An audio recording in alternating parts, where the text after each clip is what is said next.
महेन्द्र तनया साहित्य संसदर वार्षिक उत्सव अनुष्ठित। अखिल भारतीय साहित्य परिषद ओडिशा अंतर्गत गजपति शाखा महेन्द्र तनया साहित्य संसदर वार्षिक उत्सव गजपति जिला सदर महकुमा पारଳାଖେମୁଣ୍ଡି स्थित स्थानीय सरस्वती शिशु विद्या मंदिर परिसर में अनुष्ठित हो जाइछि। ए अवसर में मुख्य अतिथि भाव उपांत प्रहरी पूर्णचंद्र महापात्र, सम्मानित अतिथि रूपे अखिल भारतीय साहित्य परिषद राज्य संगठन संपादक नारायण नायक, राज्य सह संपादक रामकृष्ण त्रिपाठी, राज्य कार्यकारिणी सदस्या तथा महिला स्नातक महाविद्यालय अध्यापिका डॉक्टर कल्याणी मिश्र और सरस्वती शिशु विद्या मंदिर प्रधान आचार्य सरोज कुमार पंडा प्रमुख जोगदे प्रदीप प्रज्वलन कर कार्यक्रम को उद्घाटन करथिले। राजेंद्र कुमार रथ अतिथि मानक मंच आवाहन करथिबा बेले विनोदिनी विज्ञान कॉलेज अध्यक्ष मनोज कुमार पट्टनायक स्वागत भाषण प्रदान करथिले। मुख्य अतिथि निज अभिभाषण में साहित्य संस्कृति और वीरत्व रे पारଳାର अग्राधिकार कथा वर्णना करथिले। सेहिपरि पारଳାର पंडित गोपीनाथ नंद प्रथम शब्दकोश अभिधान लिखि ओडिया भाषा को समृद्ध करथिबा प्रकाश करथिले। रीतियोग्य श्रेष्ठ कवि कलहंसଙ୍କ पद्यावली घरे घरे परिचित हेबा सह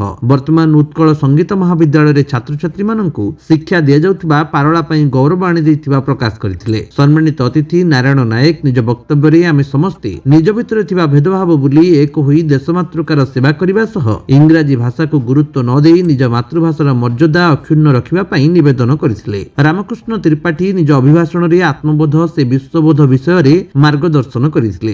युव साहित्यिक तथा अध्यापक डॉक्टर रघुनाथ ओझा पारଳାର भाषा संस्कृति साहित्य और देश स्वाधीनता रे महाराजा श्री कृष्णचंद्र गजपति अवदान समेत वीर पाइक माननकु उच्च प्रशंसा करथिले। सरस्वती शिशु विद्या मंदिर प्रधान आचार्य सरोज कुमार पंडा निज अभिभाषण रे राष्ट्र गठन रे समस्तंकर सहभागिता आवश्यकता रहितबा प्रकाश करथिले। सेहिपरि वंदे मातरम गीतर 150 वर्ष पालन अवसर रे स्वर्गत बंकिम चंद्र चट्टोपाध्याय को स्मरण करने सह विद्यालय तथा समस्ते एकाठी गाइबा पई परामर्श देथिले। कार्यक्रम शेष रे बबिता पुरोहित धन्यवाद अर्पण करथिले। परे सामूहिक वंदे मातरम गान करा जायतिला एवं सभा सांग करा जायतिला। आपण परिचयटा मो रामकृष्ण त्रिपाठी अखिल भारतीय साहित्य परिषद ओडिशा राज्य संपादक।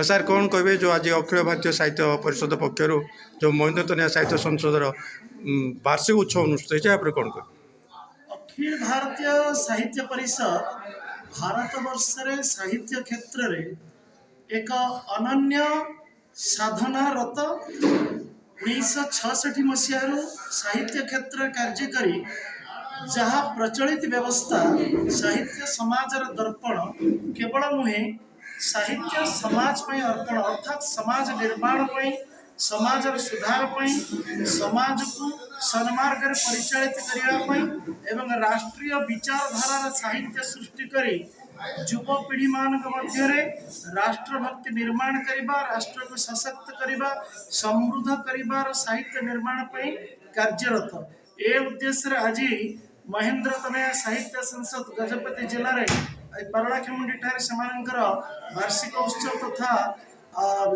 जिला सम्मेलनी अनुष्ठित होता। ए अवस्था आम ए संपर्क कार्यक्रम रखिलु। आज कार्यक्रम विशेष जो कथा थिला आत्मबोधर विश्वबोध जो भारतर सभ्यता संस्कृति अच्छी ये व्यक्तिनिष्ठ नुहे ये राष्ट्रनिष्ठ इदंग नाम इदंग राष्ट्राय यही भावना नहीं साहित्य क्षेत्र रे साहित्यिक कवि प्राबंधिक औपन्यासिक स्तंभकार माने कार्य करंतु एवं ये भारत वर्ष विश्व रे पुणी थरे अनन्य स्थान अधिकारी हो विश्व को आसन रे आसीन हो एथि साहित्य परिषद कार्यरत। कौन कहे समाज को कौन वार्ता दे आम समाज को वार्ता दबु जो कवि साहित्यिक माने अधुना पीढ़ीर नूतन पीढ़ीर कवि साहित्यिक माने गड्डालिका मान रीति चली आसुवा रीति केवल निजर प्रतिष्ठा पाई आत्म प्रतिष्ठा पाई आत्मश्लाघा पाई काम न करी राष्ट्र पाई काम करंतु तांकर साहित्य ये सामाजिक जीवन को परिपुष्ट करू एवं समाज को सशक्त करू ए प्रकार साहित्य उन्नत मानर साहित्य सृष्टि हो एवं विश्व शांति प्रतिष्ठा पाई भारतीय साहित्य मार्गदर्शन करू। कल्याणी मिश्र स्थानीय महिला स्नातक महाविद्यालय रे अध्यापन करुची। आमर अखिल भारतीय साहित्य परिषद जिला जो आमर अच्छी कार्य महेन्द्र तनया साहित्य संसद मुझे सदस्य अच्छी किंतु आमर जो राज्य कार्यकर्ता राज्य कार्यकारिणी भाव में ये अवस्थापित अच्छी। ମ୍ୟାଡ଼ାମ୍ କ'ଣ କରିବେ ଆଜି ଯେଉଁ କାର୍ଯ୍ୟକ୍ରମ ରହିଲା ଭାଷା ସାହିତ୍ୟକୁ କିପରି ବଞ୍ଚାଇ ରଖିବା ଏବଂ କିପରି ଭାଷାକୁ କିପରି ଲୋକଲୋଚନକୁ ଆଣିବା ଯେଉଁ ପ୍ରୟାସ ଜାରି ରଖିଛନ୍ତି ୟା ପ୍ରତି କ'ଣ କରିବେ? ଦେଖନ୍ତୁ ଆମର ଅଖିଳ ଭାରତୀୟ ସାହିତ୍ୟ ପରିଷଦର ଉଦ୍ଦେଶ୍ୟ ହେଲା ଯେ କେବଳ ସାହିତ୍ୟ ସୃଷ୍ଟି କରିବା ନୁହେଁ, ଯେଉଁ ସାହିତ୍ୟ ଅଛି ତାକୁ ଲୋକାଭିମୁଖୀ କରିବା ବା ଜନାଭିମୁଖୀ କରିବା।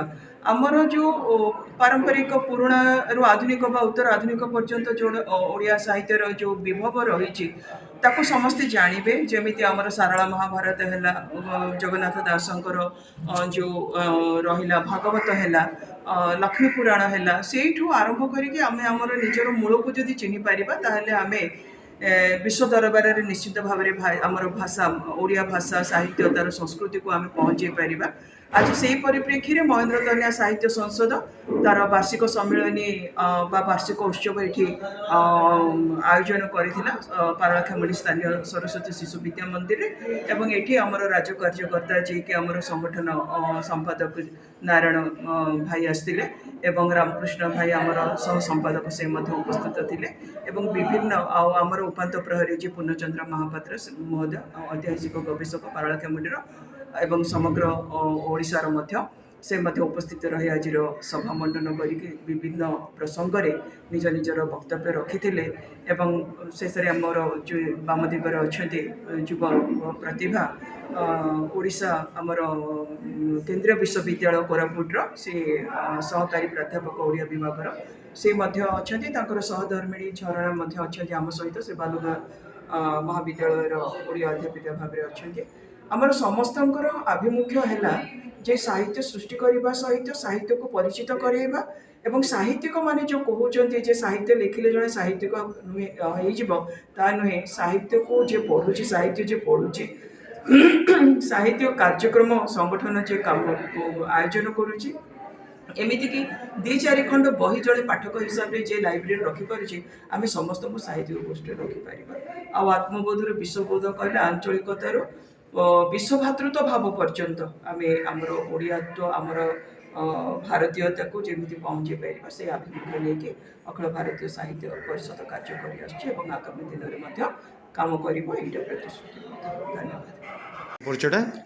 मैं डॉक्टर रघुनाथ ओझा, अखिल भारतीय साहित्य परिषद प्रांत कार्यकारी सदस्य। ଆଉ ସାର୍ କ'ଣ କହିବେ ଯେଉଁ ଆଜି ଅଖିଳ ଭାରତୀୟ ସାହିତ୍ୟ ପରିଷଦ ପକ୍ଷରୁ ଯେଉଁ ମହେନ୍ଦ୍ର ତନୟା ସାହିତ୍ୟ ସଂସଦ ରହିଛି ଏହାର ବାର୍ଷିକ ଉତ୍ସବ ଅନୁଷ୍ଠିତ ହେଇଛି। ଆଜି ଏହି ସ୍କୁଲରେ ଯେଉଁ ସାହିତ୍ୟର କିପରି ବିକାଶ ହୋଇପାରିବ, ସମାଜକୁ ଗୋଟେ ବାର୍ତ୍ତା ଦେଇପାରିବେ, ଭାଷା ସାହିତ୍ୟ ବଞ୍ଚିବା ପାଇଁ ଗୋଟେ ଏକ ପ୍ରୟାସ ଜାରି ରଖିଛନ୍ତି, ତାପରେ କ'ଣ କହିବେ? अखिल भारतीय साहित्य परिषद आनुकूल्य आयोजित एक भव्य कार्यक्रम यार उद्देश्य जे ओडिया भाषा साहित्य संस्कृति उत्थान एवं विकास। आम जानते ओडिशा विभिन्न साहित्यिक अनुष्ठान अच्छा साहित्यर उत्थान काम कर अखिल भारतीय साहित्य परिषद केवल साहित्यिक मान खाली सृष्टि करे ना ओडिया भाषा साहित्य संस्कृति सुरक्षा तृणमूल स्तर कार्य करे। जो दुष्ट साहित्यिक मान अच्छा विकास अखिल भारतीय साहित्य परिषद आर्थिक सहयोग करे एवं से लोकलोचन को आनी से भितर राष्ट्रवादी भावना भरदेवा कार्य करे। तेणु आज पारलाखेमुंडी आयोजित महेन्द्र तनया शाखा पक्षर जो कार्यक्रम आयोजन कराई निश्चित भाव में ताहा समाज एक दिग्दर्शन मान दिग्दर्शन प्रदान कर तत्सहित ओडिया भाषा साहित्य संस्कृतिर विकास निश्चित भाव में कार्य कर मोर आशा। गजपति रेणुबाला बेहेरा रिपोर्ट विश्व विजयी न्यूज ओडिशा।